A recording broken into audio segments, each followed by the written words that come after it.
Welcome to Gurukul Lectures. In the ongoing series of Leadership and Team Development, today we will be talking on group processes. Group processes refers to the communication patterns used by the members for information exchanges, for group decisions, for leadership behavior, for power dynamics, for conflict interactions. The group processes are very significant as they can create the output which is greater than the sum of their inputs. So let us see the group processes in detail. The group process is very much important to understand the group behavior. By understanding the behavior can be controlled with the help of desired behavior and work can be accomplished. So the group processes include these synergies. An action of two or more substances that results in an effect that is different from the individual summation of the substances. For example, social loafing, that is the tendency for the individuals to expend less efforts when working collectively than when working individually, is a very important negative synergy. The tendency for performance to improve or decline in response to the presence of others, while this effect is not entirely a group phenomena.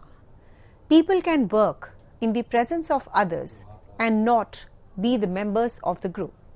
The group situation is more likely to provide the conditions for social facilitations to occur.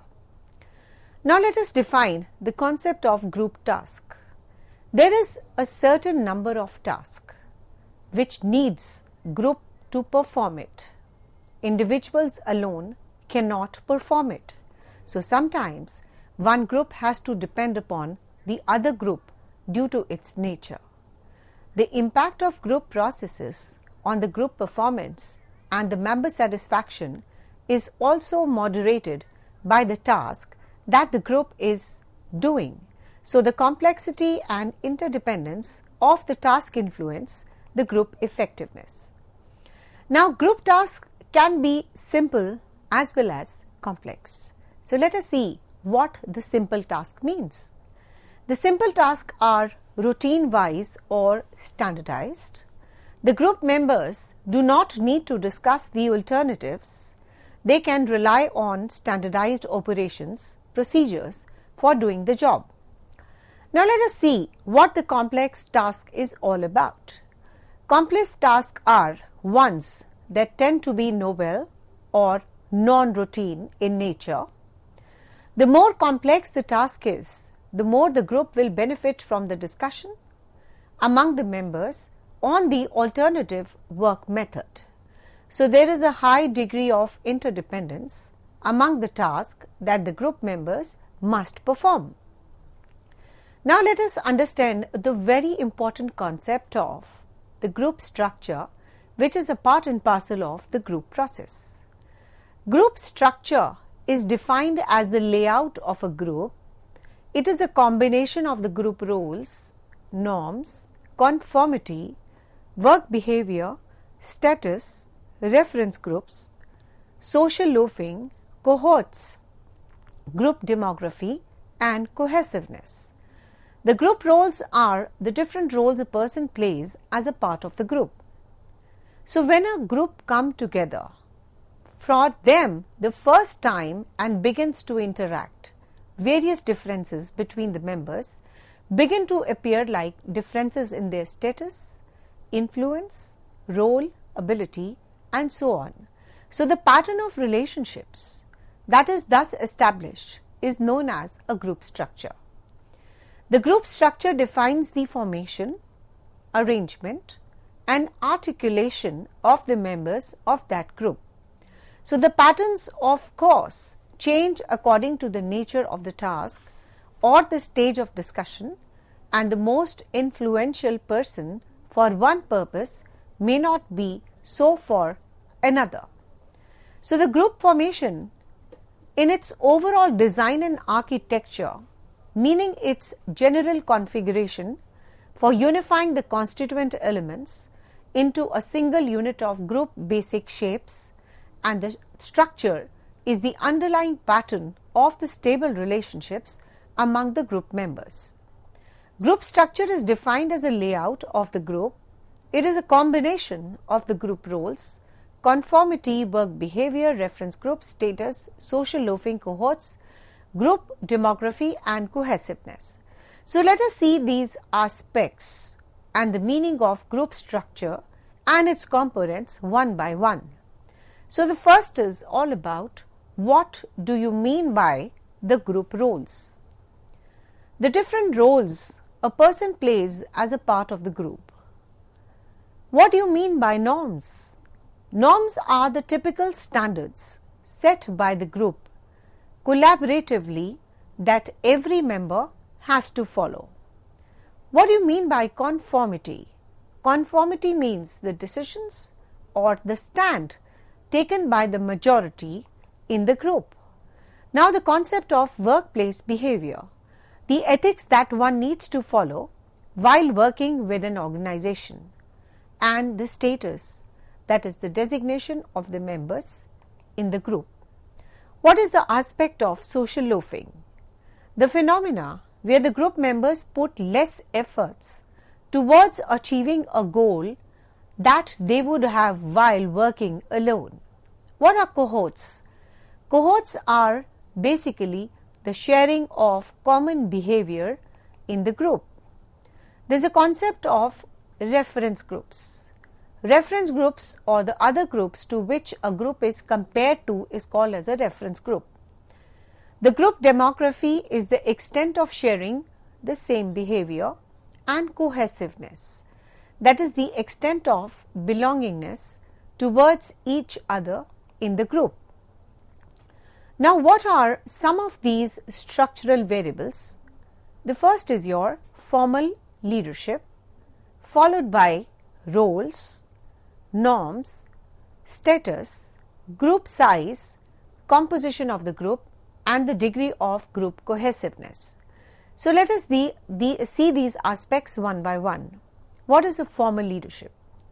Almost every work group has a formal leader. He or she is typically identified by the titles such as a unit or a committee chair. This leader can play an important part in the group success, so much so, in fact, that they have devoted an entire chapter to the topic of leadership. What is the concept of role? Great English essayist William Shakespeare said, "All the world a stage and all the men and women merely are players." Using the same metaphor, all the group members are the actors, each playing a particular role. So role means what? By this term we mean a set of expected behavior patterns attributed to someone occupying a given position in a social unit. So understanding of the role behavior would be democratically and dramatically simplified in each of us choose one role and played it out regularly and consistently. So unfortunately we are required to play the number of diverse roles both on and off our jobs. Roles are the set of expected behavior patterns associated to someone occupying a given position in a social unit. So there are three broad types of roles the people play in the small groups. To name them, the first is the task roles. The second is building and maintenance roles. The third is your self-centered roles.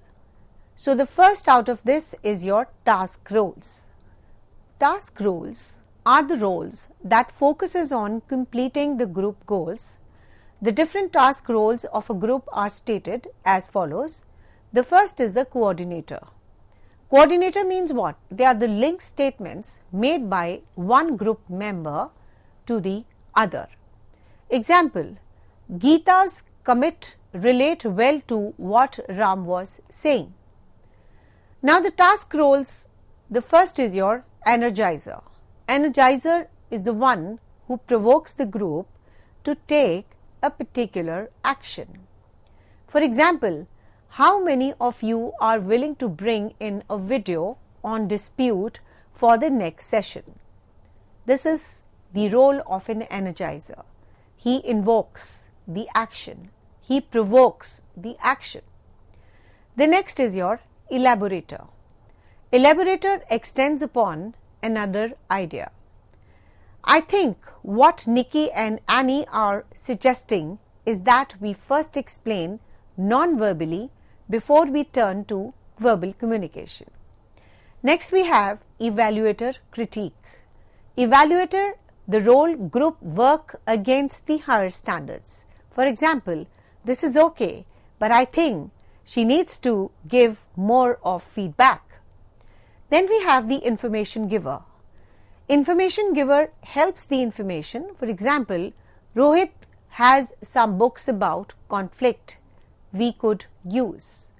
Information seeker are ones the questions for clarifications, like Risha or Trishala.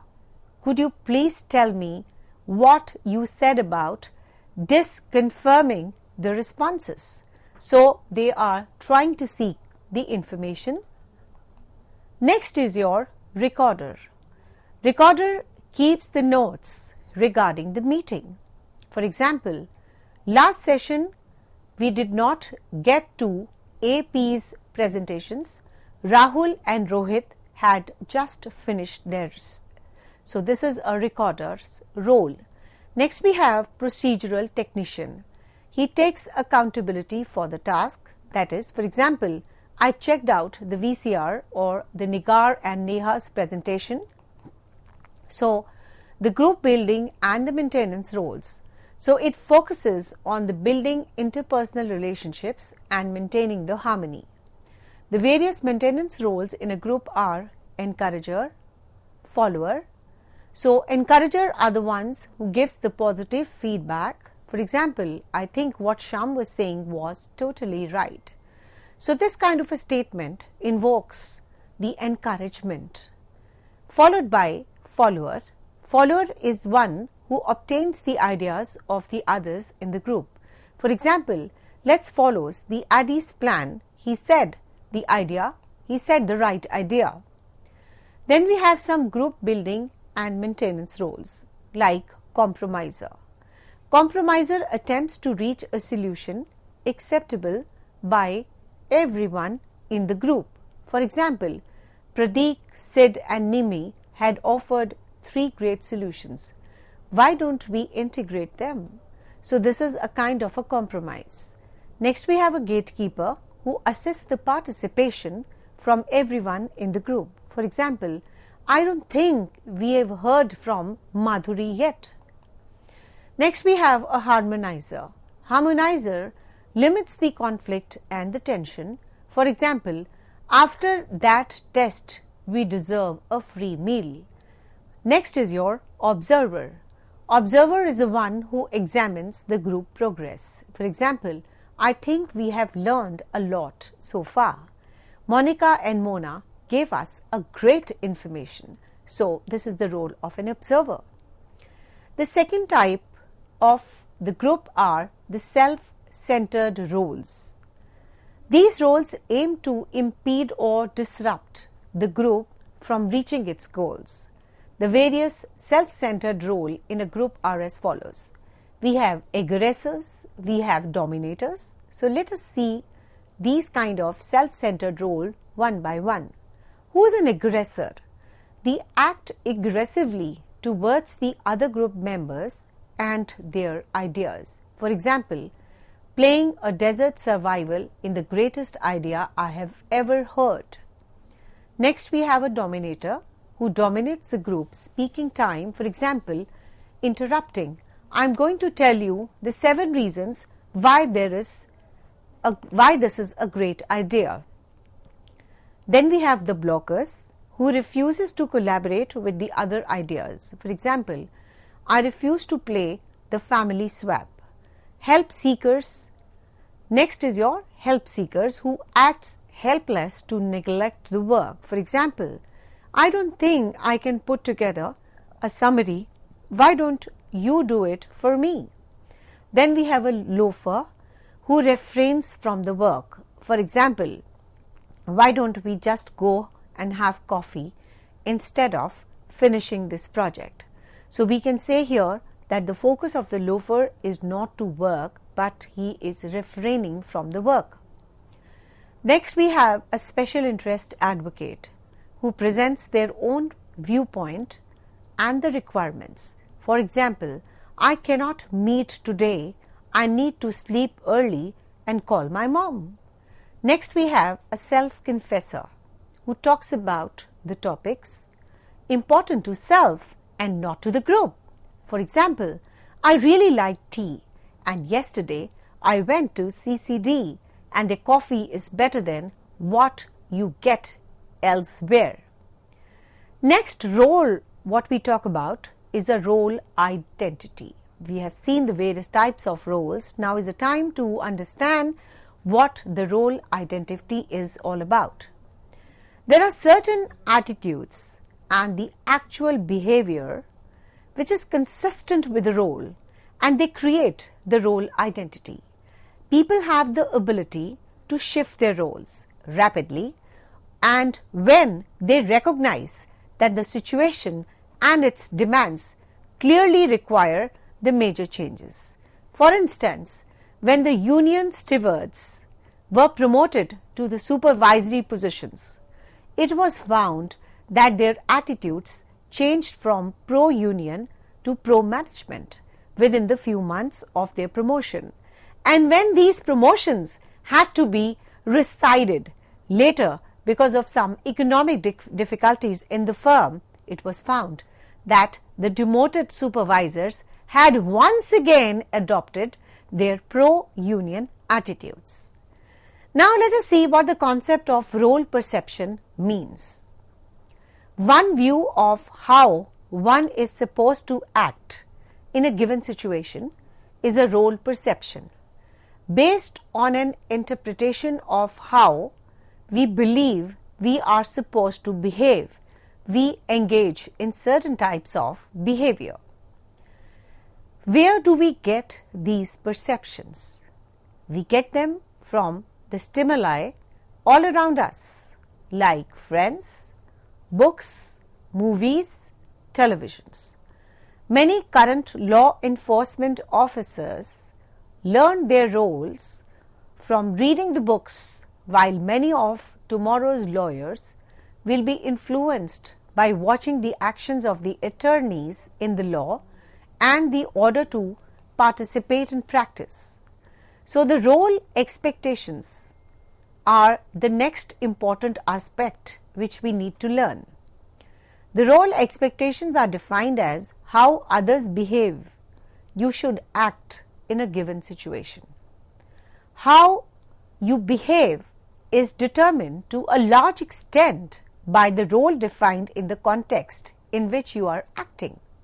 For example, the role of a university teacher is viewed as honest, dignity, calm and quiet, while a football coach is seen as aggressive, dynamic and inspiring to his players. In the workplace, it can be very helpful to look at the topic of the role expectations through the perspective of the psychological contract. There is an unwritten agreement that exists between the employees and their employer. So this psychological contract sets out the mutual expectations, what the management expects from the workers and vice versa. Now, what do you mean by role conflict? When an individual is confronted by a divergent role expectations, the result is role conflict. It exists when an individual finds that the compliance with one role requirement may make it more difficult to comply with another. At an extreme, it would include the situations in which two or more role expectations are mutually contradictory. Now moving on to the next important part, which are called as the group norms They are very important part of group processes. The group norms are what? They are the rules or the guidelines that reflect the expectations of how group members should act and interact.